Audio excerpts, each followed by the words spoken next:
Astrologically speaking, we have quite an eventful week this week, so I thought it would be worthwhile to take you through the 3 planetary retrogrades that are happening this week, what it means for you, and how to manage your energy, your time, and your outlook during this intense period of retrograde activity. It's likely you've heard of Mercury retrograde because Mercury goes retrograde about 3 times a year, so it happens often enough that we talk about it pretty frequently. But right now we have Saturn, Venus, and Jupiter all going retrograde this week, so let's take a look at what that means for you right now. Welcome to the Modern Mystics Podcast. I'm your host, Alanna, the Yoga Doctor. I'm here to help you realize your potential as a spiritual leader and elevate your work in the realm of yoga, mysticism, and spirituality. This podcast covers all of our favorite topics: yoga, alchemy, astrology, divination, spirituality, psychology, ritual, and mystical practices, both ancient and modern. Get ready to uplevel your status as a modern mystic. As a modern mystic, we need more than just a 200-hour yoga teacher training under our belt. In fact, our community, our clients, and even ourselves look for work and teachings and inspiration beyond just the field of yoga. This is something you've heard me talk about quite a bit in this podcast, and hopefully, as a result, your horizons have been broadened a little bit to the other disciplines that are not just complementary, but essential to your work and your life as a modern mystic. One of the complementary practices that I strongly encourage you to look into, learn, take part of, perhaps even become certified in, is astrology. Astrology has always been a practice of any mystic throughout history and is such an important way for us to be able to delve into our individual psyches, the psyches of our clients and community, but also to understand the collective and what's happening around us. Astrology gives us context where it otherwise might be difficult to figure out.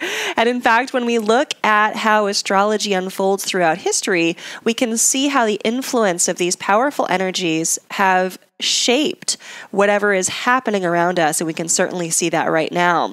So I thought this would be a great opportunity to talk to you more about astrology because, as I said at the beginning, this is quite an eventful week in astrology. We have 3 planets moving retrograde. So let me cover what retrograde, that term, means first. From an astronomical perspective, it means that this planet appears in the sky to be moving backwards. Now, the planet is not moving backwards. It's just that it appears that way based on its orbit versus our Earth orbit. This would be a little bit like you traveling down the highway and essentially passing another car. From your perspective, sitting in that car, it looks like the car next to you is moving backwards, though it's actually traveling at quite a high speed. If you're going around a curve and you pass a car on the inside, you could actually even be going the same speed, and yet that car will appear to move backwards. So this happens in the sky. Sometimes Earth and the other planets in their orbit are like the cars on the highway, and one will sort of race forward, making the planet in the sky appear to move backward. It is not moving backward. All of the planets in our solar system continue to move in their natural trajectory. But again, it is just from our appearance here on Earth that it seems to be moving backward. This is a retrograde period. And because astrology, the psychology of the planets and stars and zodiac signs, is energetic and based on our perspective here on Earth, what we see and perceive in the sky matters. So because it is from our perspective here on Earth that we see these planets moving backwards, that has an influence on us energetically.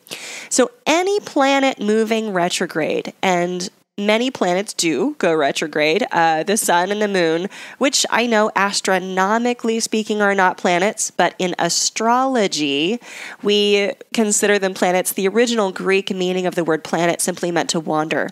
So anything that wanders around in the sky, again, according from our perception, is a planet. So yes, the sun and the moon, astrologically speaking, are planets. They do not move retrograde, but the other planets will at some point generally go retrograde. Again, the most famous one, I mentioned this in the beginning, in the opener, is Mercury. I think in pop culture, we certainly have an awareness of Mercury retrograde. We'll often blame things on Mercury retrograde. And that's because Mercury goes retrograde quite a bit, about 3 times a year. It'll go retrograde. And each time it does, it spends about 3 weeks in that retrograde energy. So that one we're very familiar with. It definitely happens. And anytime a planet goes retrograde, it's going to undo or take us inward on its own terms. So whatever that planet signifies or embodies, during a retrograde period, there will be an undoing or an indoing of that. So for example, with Mercury rules our communication, our technology, our short-range travel. So on a practical level, often in Mercury retrograde, we'll experience difficulty with short-range travel, like getting from place to place or hopping on a flight. Flights are often delayed. We'll experience difficulty with connections.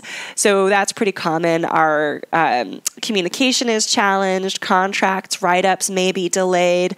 People will misunderstand what we say.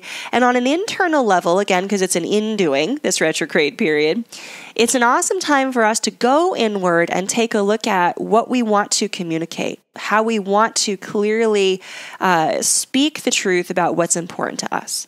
Okay, so enough about Mercury, because this week actually is not about Mercury. But again, I thought I would take just a moment on that because it is something that happens so often with us, and it is relevant information for you as a modern mystic. But this week we have other planets moving retrograde, and it's kind of unusual for them to all go retrograde at the same time within just 4 days of each other. Pretty wild.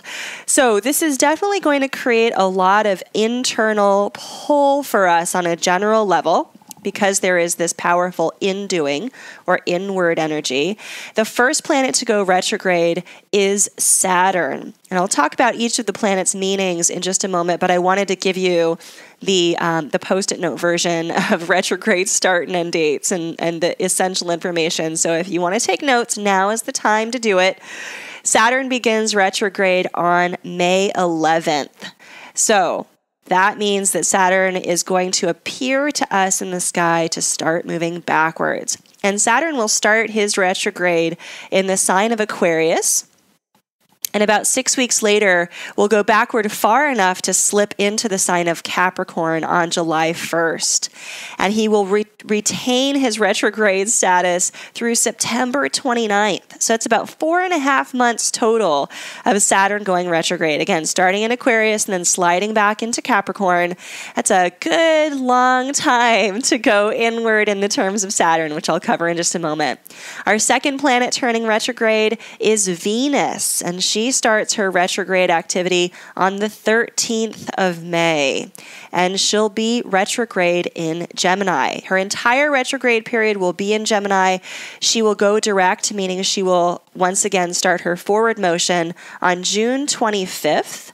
So that's about 6 weeks total of Venus going retrograde, and I'll talk about why this is perhaps the most important planet in our list going retrograde.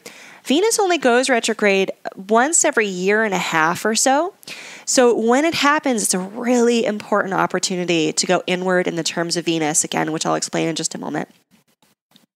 Our final planet is Jupiter. Jupiter turns retrograde on May 14th, and it will be in Capricorn. So he will spend his entire retrograde period in Capricorn, again starting May 14th, and will go direct or move forward again on September 12th. So it's about 4 months total for Jupiter.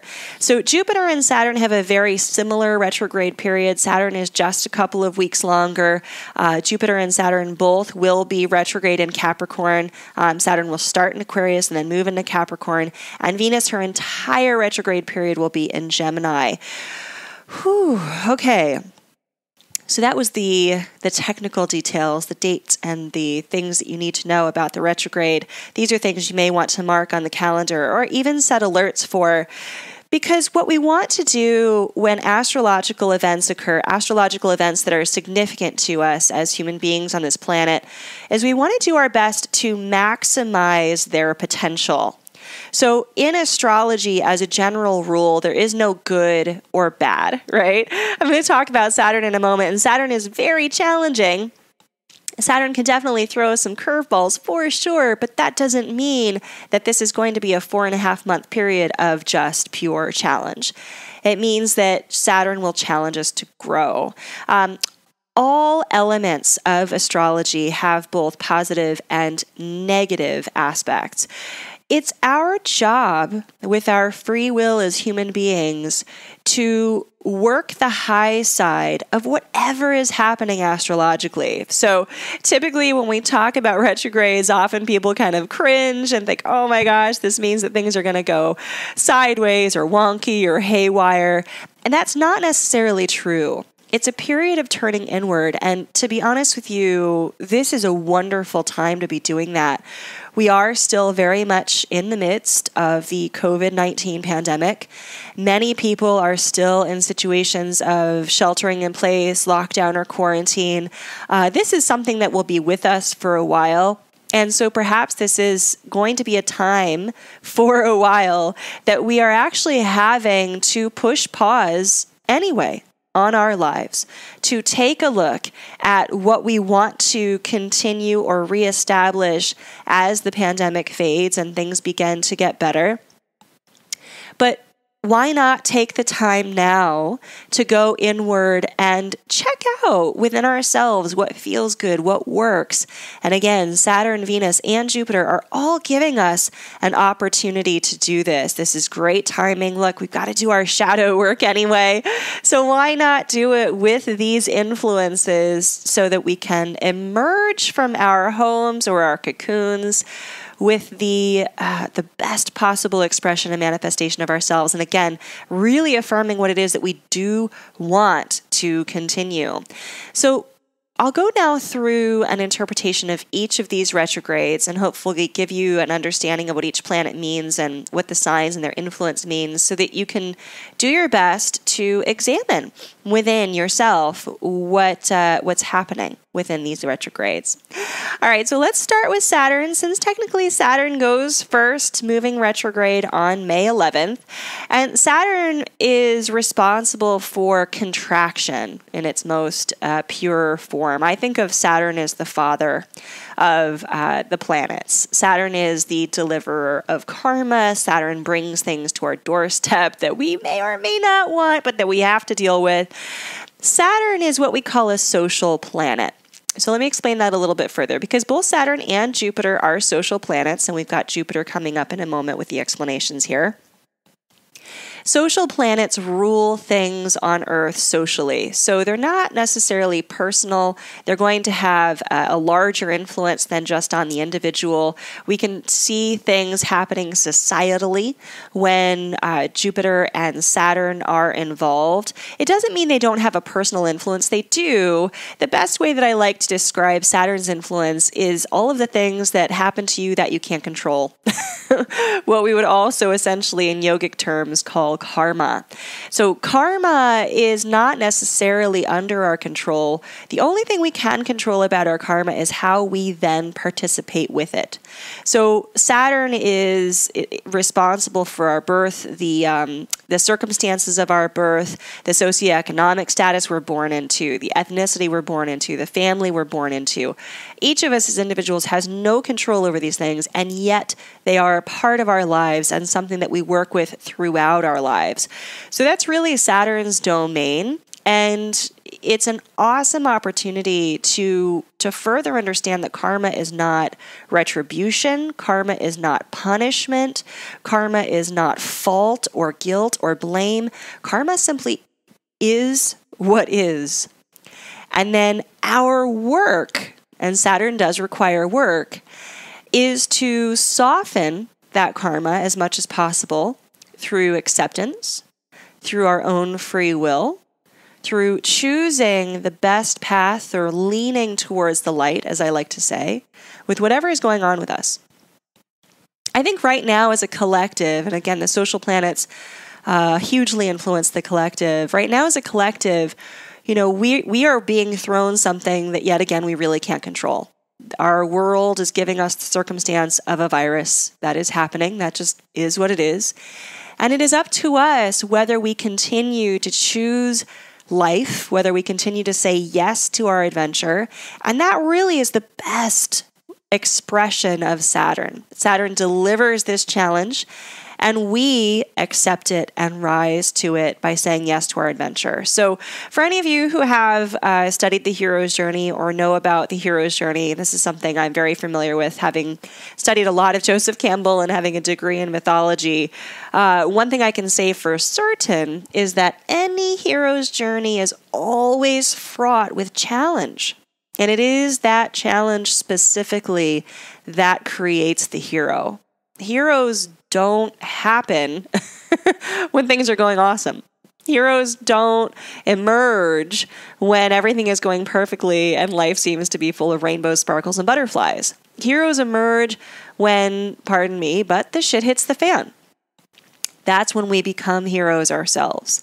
So Saturn's really responsible for that. And it's our opportunity to say yes to the challenges that arise, to do our shadow work, to go inward, to examine our triggers, to check out the things that are, to not argue with reality. Saturn is very immersed in reality and structure. And to be as graceful as possible with what occurs. So this is an awesome opportunity to go within, because again, retrograde periods ask us to do this, and consider what in the past or up until now has kept us confined, right? Saturn is constriction, but his best expression is not smallness. His best expression would be emergence. So just as the butterfly emerges from that very constrictive cocoon, it was like a tongue twister. A butterfly has to emerge from a very constrictive cocoon. And through that pressure of the emergence, that butterfly is able to fly. It's through the pressure of emerging from that cocoon that the fluid is pushed from the body of the butterfly into the wings so that the wings can fly. This is probably the most beautiful expression of Saturn. In our yogic pantheon, the best equivalent to Saturn is Shiva. So this is very much a Shiva type of energy where we have to go through the challenge, the death, the difficulty in order to emerge as graceful. So you have about a 4.5 month period to consider how you'd like to emerge, what it is you would like to open up to. And remember, the first part of Saturn's retrograde will be in Aquarius. Aquarius is always trying to shake things up, do things differently, think outside the box. And so you might consider what you'd like to shake up, do differently, or think outside the box. Saturn and Aquarius, Saturn actually rules Aquarius, interestingly enough. And remember, Saturn will slide back into Capricorn. And interestingly enough, Saturn also rules Capricorn. So to me, it's pretty serendipitous that Saturn is moving through the two signs, the zodiac signs, that it actually has the greatest influence over. Aquarius and Capricorn have radically different meanings. But because Saturn rules them both, I think we're actually being offered a little bit of extra grace here. So in Aquarius, let's consider what we want to shake up. What could we have a more unique expression of? What old paradigms we want to break down? Aquarius loves a good shake-up. Aquarius loves to challenge authority, to break down old structures, old systems. Aquarius also wants to move into a new way of thinking, into a new paradigm shift. I'm sure you've all heard the expression, the Age of Aquarius. This is where we move into a shifted perception of reality. So this shifted perception of reality is really important for us, especially as modern mystics. There are many who will perceive this current pandemic, this current dilemma, this current crisis as essentially the worst thing that could ever happen. And there are also other ways of looking at it. There are other ways of seeing silver linings here. And I think this retrograde, and specifically Saturn in Aquarius, asks us to look for those silver linings. What is it that we are relearning or remembering as a part of this experience? And so that is what we can do for the first part of Saturn retrograde. Now, as Saturn slides further backwards into Capricorn, we have an opportunity to look at the systems and the structures that we have made for ourselves. Capricorn is like the CEO. Capricorns love policies, procedures, structures, systems, anything that really organizes us, anything that gets stuff done. That is Capricorn's favorite. So if we want to do a little examination of our business, and again, it can be an actual business or just the business of running our lives. Do we need more organization? Do we need more systems in place? Do we need a better structure? I think it's pretty cool that we go from Aquarius that asks us to shake things up and shift our perception a little bit, and then back into Capricorn where we're asked to actually reorganize these things. We're actually asked to rise up to a new level of maturity or responsibility where we're trying to implement good time management structures for us. Many of us are going to be working differently as we move through this pandemic experience and also as we emerge from it. So how shall we work differently in a way that not only benefits us, but benefits others as well? So we've got 4.5 months to figure this out. I think that's a good amount of time. And let's talk now about Venus, our next planet moving retrograde. Venus moves retrograde on the 13th of May and will be in Gemini that entire time. So Venus is the feminine principle. She is love, she is sensuality, she is beauty, but she's also core values. So when we talk about Venus, not only do we talk about relationships, we also talk about finances and money at a really practical level. Not necessarily big investments or joint venture type things or investing in the stock market. That's more Pluto's domain. Venus sticks with basically what's in your bank account. How do you pay your bills every month? Are you secure? Do you have the ability to create the life that you love? Venus wants to know. So awesome opportunity for us for the next 6 weeks to really get control of our finances, to take a good look at them, examine them. And, many of us right now do have to re-examine our finances. This pandemic, this shakeup is hitting at our financial well-being for many of us. How do we take a look at that? How do we go inward and re-examine our finances in a way that serves us best? And again, we've got that Saturn and Capricorn energy asking us to maybe do our business a little bit differently. Can we eke Venus's influence in there and maybe start to make money in a way that gives us joy and pleasure? One of the things that I see emerging as a result of this, I know many, many people are on unemployment, and I know that that is a very scary experience.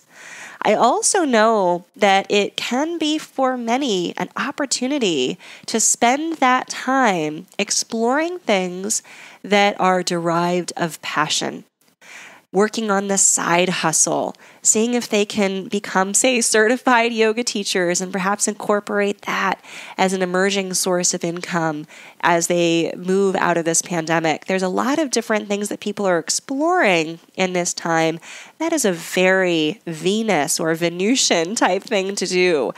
So that's a great opportunity this 6 weeks for us to discuss or to explore what's happening with our finances, and also to explore what's happening in our relationships. Being in quarantine or being in lockdown or sheltering in place with a loved one can be quite a challenging experience. I know that people are having struggles with their significant others, with their loved ones. When you're around somebody for 24 hours a day, things definitely get real. I also know it's a challenge for those who are alone at this time, who don't live with others. So I think from both of these perspectives, there's an opportunity for us to explore relationship, to reevaluate what's working for us and what's not working for us. And I think that this circumstance will bring to the surface very quickly what is not working, and to hopefully pull back the veils that might be clouding our previous perception or our previous understanding of what is going on in our relationships or with our finances, so we can get a little bit more real. And again, because there is this inward turning energy, we have to get real with ourselves. We don't want to ignore this opportunity. Venus is a personal planet. So I explained that Saturn is a social planet, as is Jupiter. Venus is a personal planet, so Venus is going to be affecting us on a very personal level.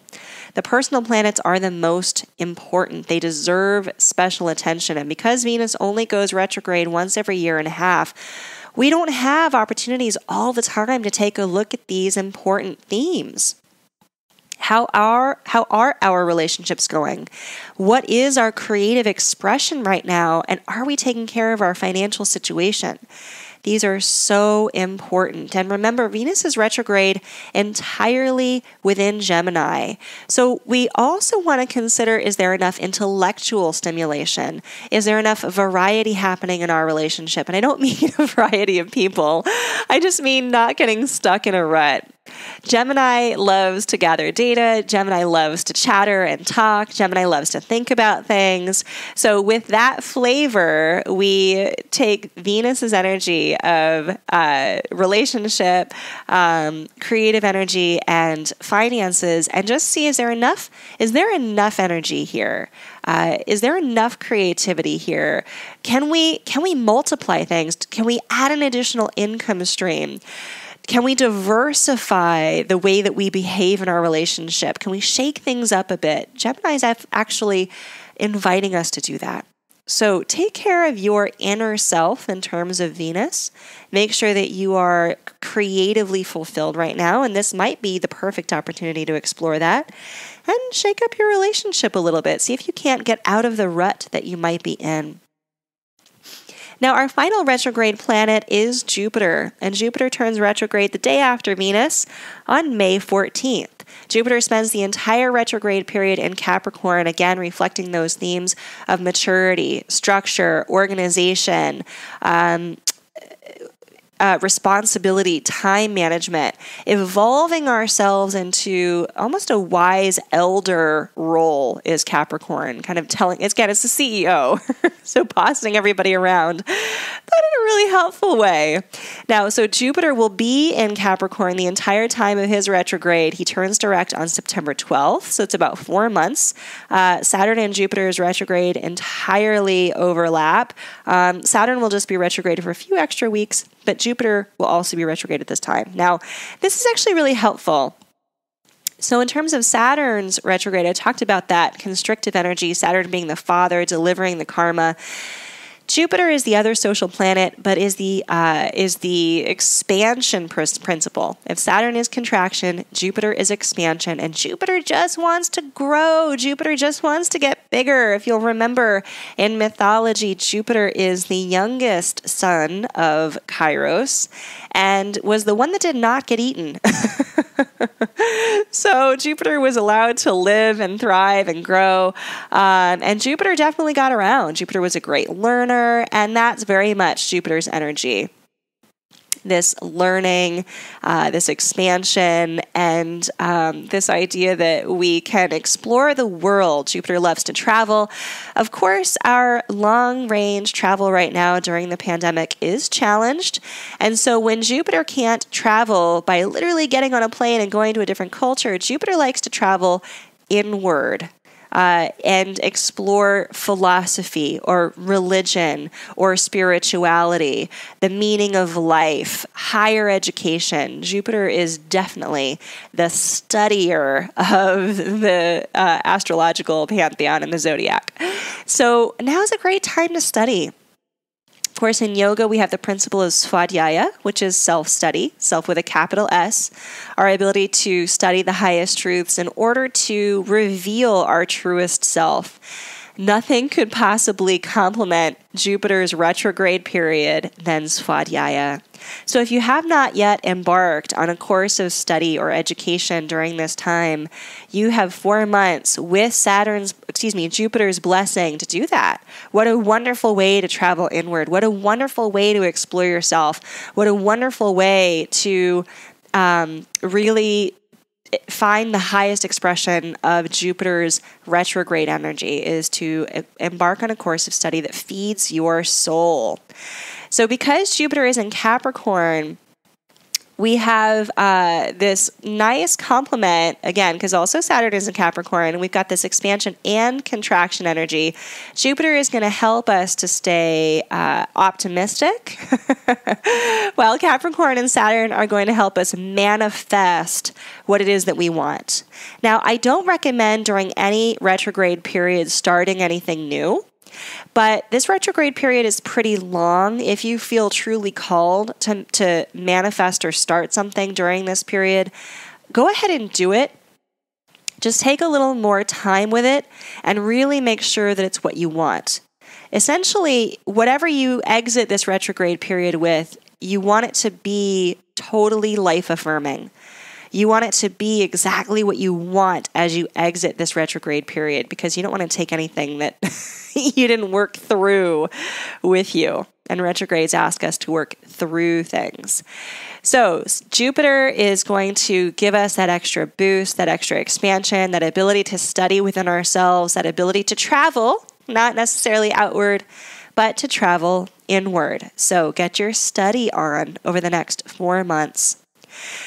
So that concludes this retrograde reading for this period of time. Again, this is a huge astrological event. It's really important for us to pay attention to. And because we are modern mystics, this is super relevant for our work, for who we are, and also relevant to your clients and to your students. So I hope that you'll share this information with them and give them some hints on how to work with the energy that is happening now. We want to work with these energies, again, to manifest the highest potential expression and exit these retrograde periods with as much grace as possible. So thank you so much, and I hope that you've enjoyed this podcast. If you want to talk more with me and your community about these retrogrades and how you're using them, how you're optimizing them, I hope that you'll join me in my highereducation.yoga membership. So to access your $1 2-week trial, head over to highereducation.yoga/trial, and you'll get 2 weeks to join us and check it out and see if you like the membership. We would love to have you there and chat more about being a modern mystic and a spiritual leader. So thank you so much for being a part of this podcast today. I appreciate you listening. If you've enjoyed this podcast, please give a review wherever you downloaded this podcast, as not only is it super awesome and I'm grateful for it, but it also helps others to find this podcast so that they can hopefully elevate their own status as a spiritual leader by listening. Thank you so much, and until next time, namaste.